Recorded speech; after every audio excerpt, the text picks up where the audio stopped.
A ní ká mọ̀ ṣe dáadáa. Ìtàn yìí ni ìtàn ọmọ àgùnbánirọ̀ kan tó kọ rẹ̀ ń jẹ́ Adisa Ọláńsílé, tí ó pàdé bàbá onílù kan níbi tí ń ṣe àgùnbánirọ̀ rẹ̀ nílùú Ìbàdàn, ibi tí àwọn àgùnbánirọ̀ tí wọ́n máa ń kóra wọn jọ sí tí wọ́n ń pè ní CDS. Ibẹ̀ ló ti rí bàbá tí máa ń fẹ̀yìn kẹ tí ń lùlù rẹ̀ pẹ̀lú ayọ̀ pẹ̀lú àlàáfíà. Bàbá tí ò ní ṣòro, Ọláńsílé yìí ló bá ya bàbá pẹ̀lú iPhone rẹ̀. Ó bá ń fi hàn bàbá pé àbá ẹ̀rí bẹ́ẹ̀ ṣe dùn ló wò lójú. Bàbá ẹ̀yin ẹ sáà mọ̀ jayé yín. Ó fi fọ́tò ọ̀hún wọn bàbá sáà ń rẹ́rìn-ín ni. Ìtàn wọ̀ mọ níbẹ̀ wọn. Bẹ́ẹ̀ lọmọ òun rè póòsì fọ́tò ọ̀hún sórí ẹ̀rọ ayélujára Twitter pé òun lẹ̀ ń wò pé òun pàdé bàbá kan ní secretariat nílùú Ìbàdàn. Ibi tóun ti wá pàdé bàbá òun fi fọ́tò kámẹ́rà fóònù òun fi ya bàbá òun. Àmọ́ bí bàbá ṣe ń rẹ́rìn-ín àti bí ó ṣe ń hùwà sí, ó dùn mọ́ òun nú pọ̀. Àwọn bàbá yìí àwọn èèyàn gidi ni wọ́n. Ọmọ tí ń ṣe àwọn ìgbìyànjú kọ̀ọ̀kan tí máa ń ya fọ́tò káàkiri. Fọ́tò tí máa ń yà òun ni àwọn fọ́tò àwọn tó bá rí lórí títì, tí eléèbó ń pè ní street photography.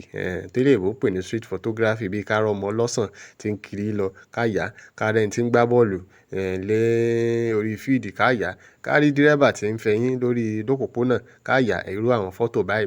Lọmọ òun bá rè post fọ́tò ọ̀hún, ó rè ju fọ́tò ọ̀hún sí ibi tí eléèbó ń pè ní NFT. NFT ni kíní ọ̀hún.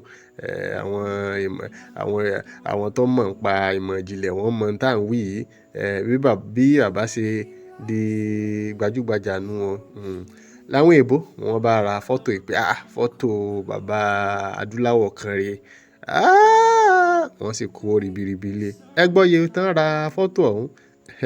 Mílíọ̀nù náírà kan ni wọ́n rà, 1 million naira. Ọmọ òun ló wá dúpẹ́, inú rẹ̀ dùn pé èmi ò wá ní ṣe báyìí lásán. Owó tùlùtùlù ó bá da owó òun sí méjì. Ó kó ìdá kan 50%, ó kó ìdá kejì fún bàbá. Bàbá lẹ́rí tí ń fẹ̀yìn òun ni wọ́n fún bàbá lówó. Ó tún gbé fọ́tò ńlá fún bàbá kí wọ́n mọ̀ rí. Ẹ wò bí ayé bàbá ṣe yí padà nú wọn. Ní tá a bá ń ṣe ká mọ̀ ṣe dáadáa ni o. Eléyìí jẹ́ nǹkan ìwúrí pàápàá jùlọ fún àwọn ọ̀dọ́. Ẹ wò Ọláńsílé ní yan fanda yan fa ọmọ ọlọ́mọ.